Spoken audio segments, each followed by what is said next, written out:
Once upon a time, in an enchanted river valley, an artist came seeking lodging. A kind couple took the artist in, allowing him to stay in their old barn.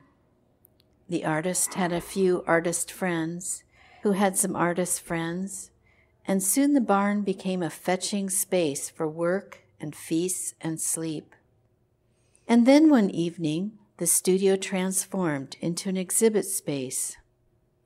A bonfire was lit, and people came from cities far away and from little towns too, to warm themselves and to gaze upon the labor of the artists and feast upon the offerings.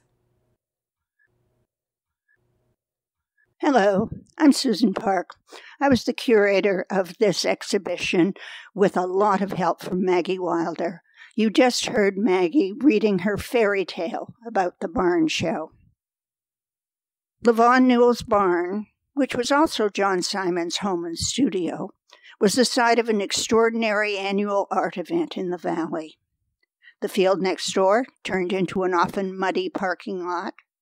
The barn was jam-packed with art and artists, friends and patrons, marvelous food and conversation, and fine art. It was so popular that after 17 years, the fire marshal decreed it was to be no more. I went to my first barn show in 1990, weeks after joining the then Valley Museum as its director. Coming from the Midwest art world, I was struck by the congeniality of the artists. They were friends. They supported each other's work. No open competition. The memories of these events are preserved in the new book, The Barn Show, 1987 to 2003, by Levon Newell Ream and Kathy Pearson Stevens. I feel honored to bring the Barn Show to Mona, a recreation of the much-loved community event, albeit without rain, the creaky floors, the narrow stairs, and Dick and Levon's marvelous garden.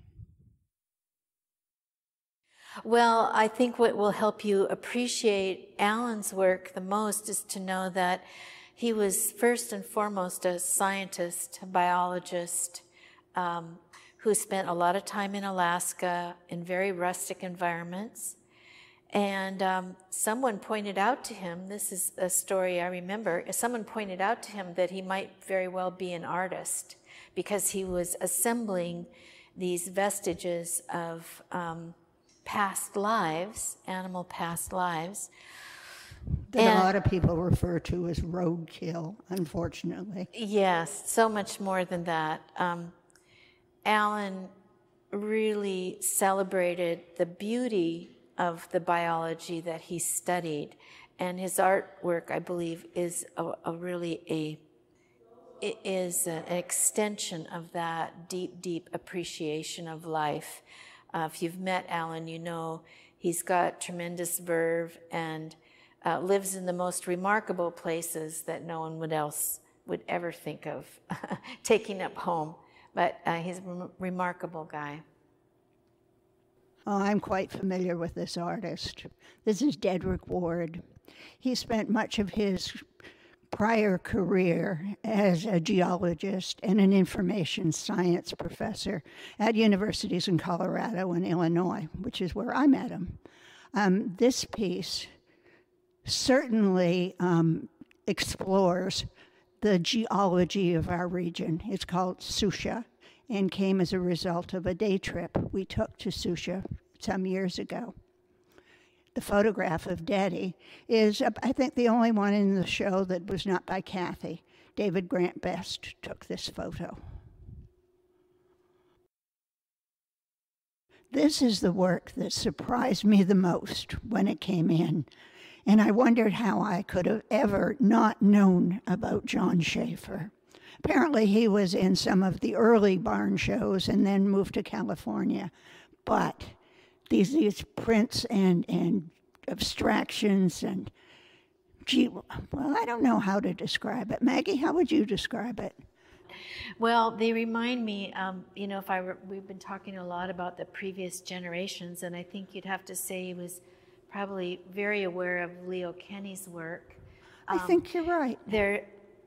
He referred to some of these paintings as medicine blankets. They're quite abstract, and yet I feel that John was describing something of the spiritual world very definitely. He was in the very first barn show exhibit before it was actually in the barn. It was here in town, not far from the museum. And John, shortly after that, moved to Galisteo, New Mexico. And I think it was in Galisteo that his abstraction really became a permanent thing in his work. We recently lost a much-loved Skagit Valley artist, Ed Kamuda.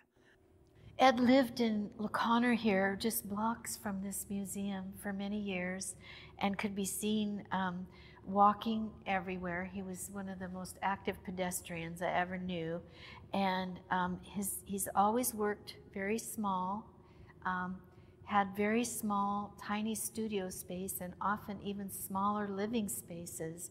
So Ed was, I call him the master of scale. Just Although there's one piece on this wall that is a much larger format, and I thought that maybe he had moved and that he had more studio space, but that's not really the case. This is a much earlier work. I think I first met Ed when he spent a lot of time in Guy Anderson's studio.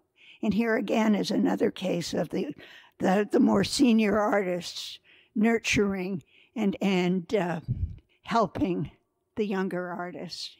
He spent a lot of time with Guy, didn't he? He sure did, yeah. I think he was actually a model. Oh, that's right. Yeah. And we have some of those drawings in the permanent collection. Yeah.